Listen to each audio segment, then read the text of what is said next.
Raden Ajeng Kartini.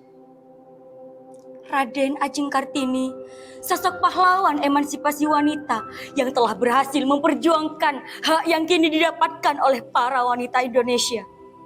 Di mana para wanita Indonesia kini dapat mengenyam pendidikan yang setara dengan kaum lelaki.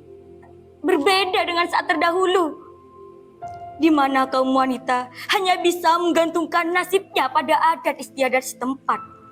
Seperti halnya Raden Ajeng Kartini yang hanya bisa mengenyam pendidikan dasar dan itu pun tidak sampai tuntas. Terkisahlah pada tahun 1891, Raden Ajeng Kartini harus mengakhiri masa belajar bersama kawan-kawannya di sekolah yang kemudian harus menerima pinangan dari bangsawan asal Rembang.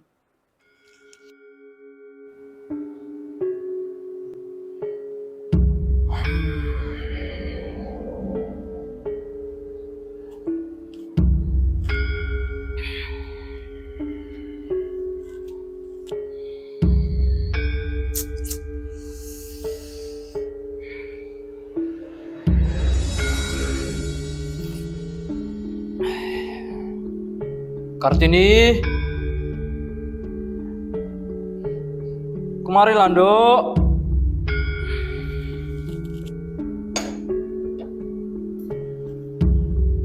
Kartini,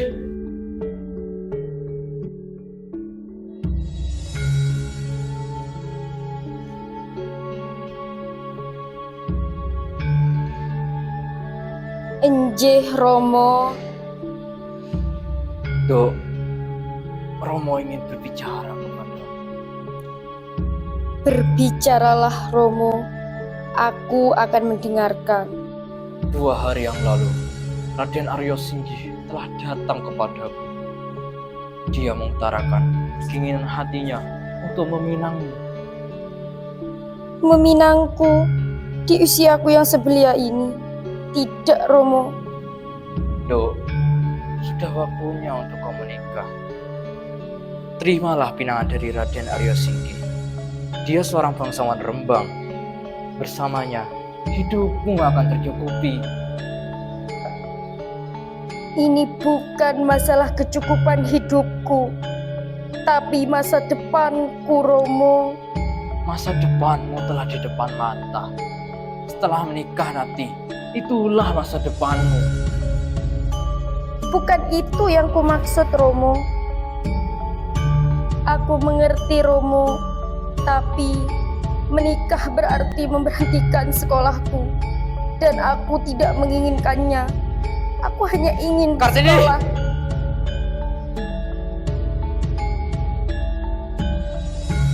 Jangan paksa aku, Romo. Jangan membantah lagi, Ndok. Aku hanya ingin bersekolah, dan aku tidak ingin dinikahkan terlebih dahulu. Ini adalah ketetapan adat istiadat, Dok. Setelah dipingit, kini saatnya kau menikah.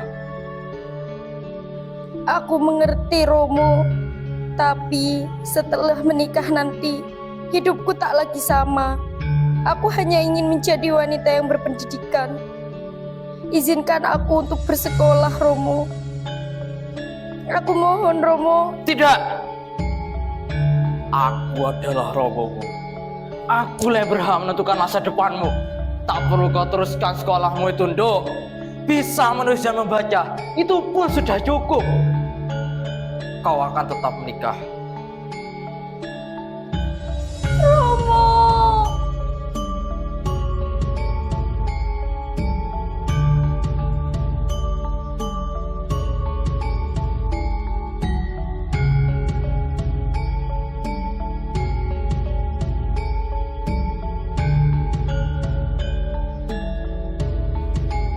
Apakah semua wanita harus sepertiku, yang hanya bisa mengenyam pendidikan dasar dan lalu dinikahkan? Sedangkan mereka, kaum lelaki, mereka dapat mengenyam pendidikan yang jauh lebih tinggi.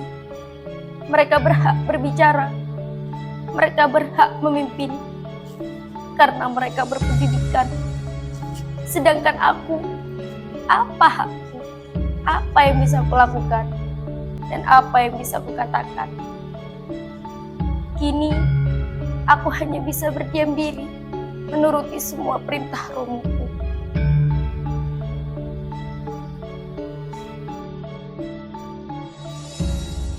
Kartini berjalan dan terus berjalan, mencari tempat untuknya mencurahkan kepedihannya. Di dalam benaknya hanya terpikirkan sosok para sahabatnya yang kerap dengan setia mendengarkan keluh dan kesahnya. Di lain sisi, Rosa Abindanun baru saja menerima sebuah surat dari Kartini, dan ia pun membacanya.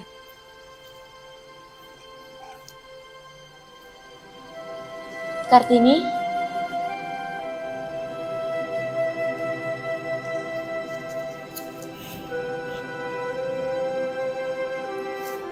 Rosa,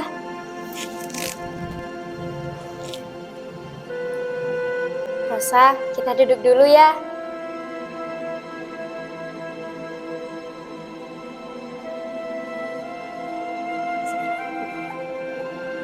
Terima kasih Kartini.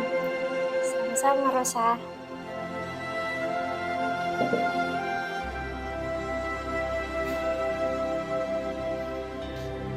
Rosa, apa kau datang bersama Stella dan Vankol? Mana mereka? Mereka tak bersama aku, Kartini. Mengapa? Apa mereka sakit? Atau mereka pergi bersama? Tidak, Kartini. Perlu kau mengerti, Stella, Vankol, dan juga diriku akan pergi ke Belanda. Kami akan memulai pendidikannya lebih tinggi di sana. Rosa, jangan katakan kau akan meninggalkanku. Maafkan kami, Kartini. Tapi kami harus meninggalkanmu. Kami tahu Romomu tak akan mengizinkanmu pergi ke Belanda. Apa kau tahu, Rosa?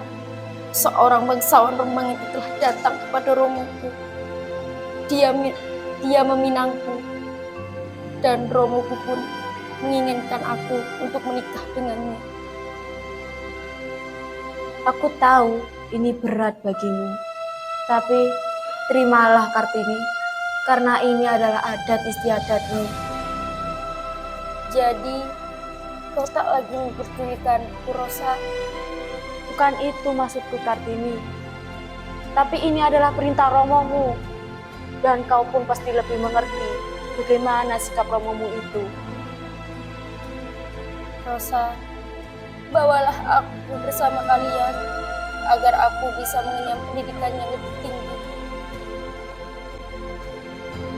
Maafkan aku, Kartini, tapi aku tak bisa melakukannya.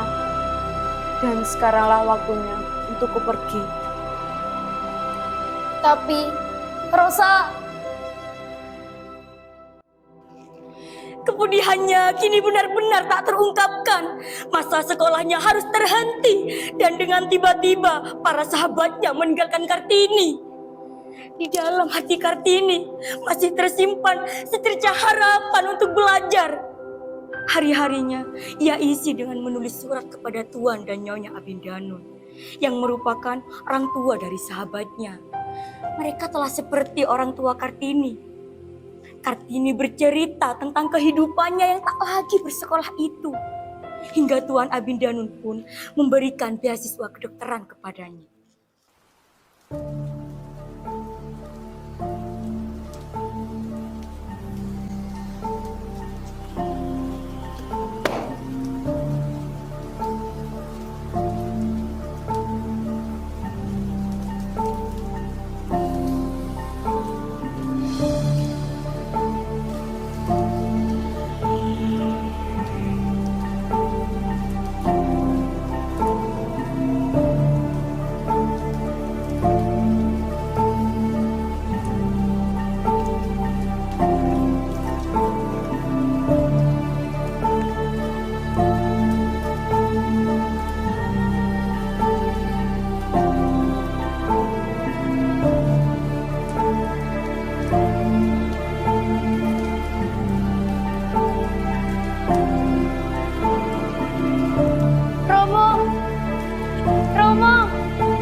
Ada apa, Nduk?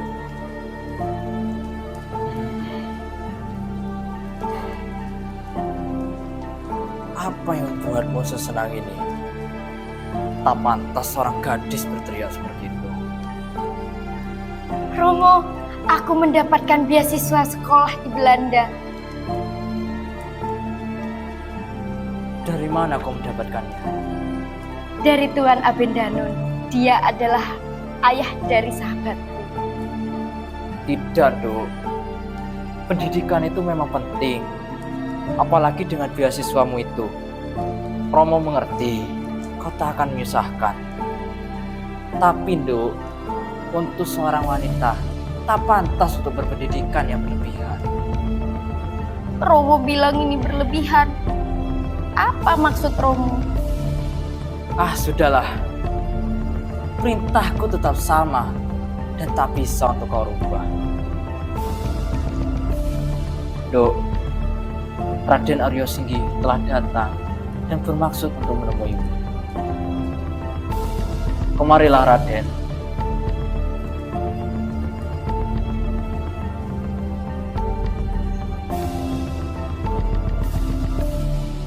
Akan kutinggalkan kalian berdua. Bicaralah kepada kami. Romo. Romo,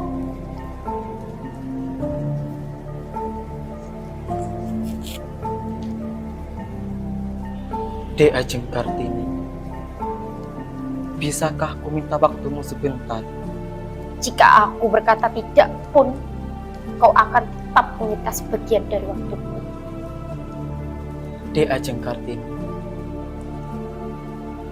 tentunya kau telah mendengar ini dari romomu, bahwa aku ingin meminangmu.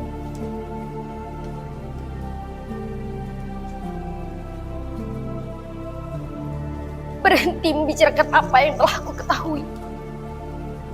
Membahas soal pinanganku hanya perlu mengutarakannya pada romoku. Dan romoku pun tak meminta kesediaan dariku.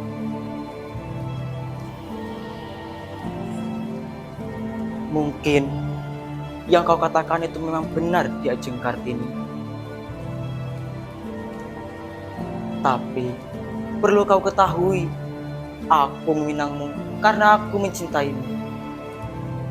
Cinta. Kau bilang sebuah hasrat itu adalah cinta. Sederhana sekali pemikiranmu.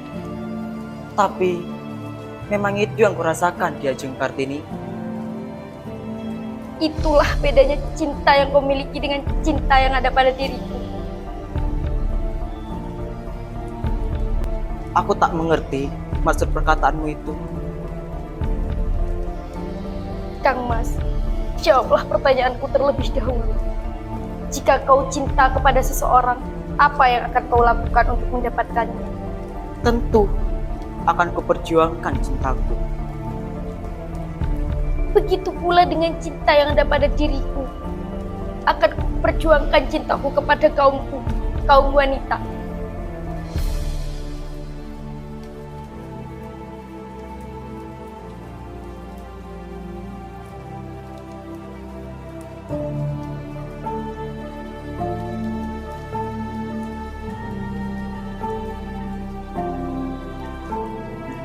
Kini, aku mengerti di Ajeng Kartini.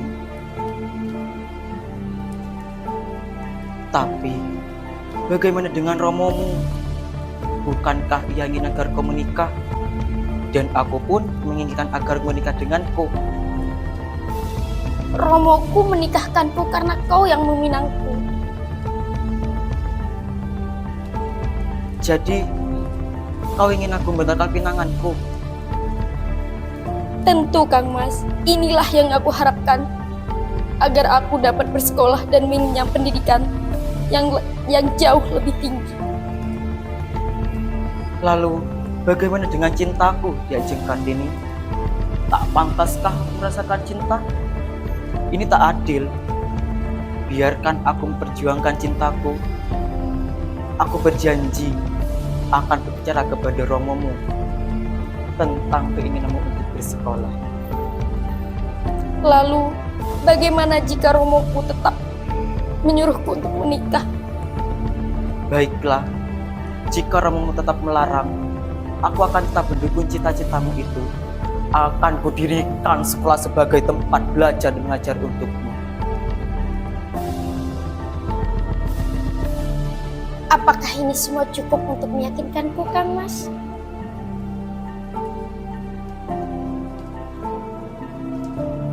Iya, Kartini. Kau bisa memegang janjiku. Jika nanti aku mengingkarinya, kau berhak melakukan apapun yang kau mau. Jika semua kata-katamu itu benar, akan kuterima pinanganmu itu, Kang Mas. Terima kasih, Kartini. Aku akan pergi menemui Romomu sekarang juga.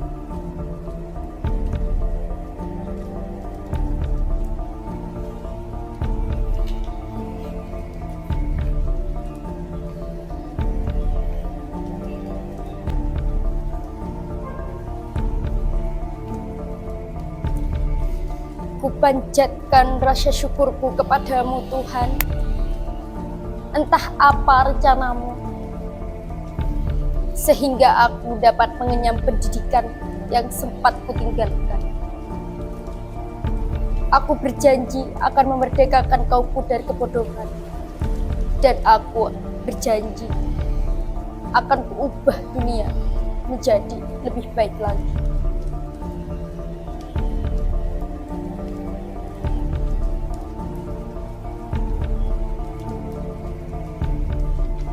Inilah janji Kartini, inilah cita-citanya, memperjuangkan hak wanita untuk mendapatkan apa yang seharusnya ia dan kaumnya dapatkan. Dan beruntunglah kalian, para kaum wanita, yang kini telah merasakan apa yang seharusnya kalian dapatkan. Gunakan dan perjuangkanlah hak kalian sebagaimana mestinya.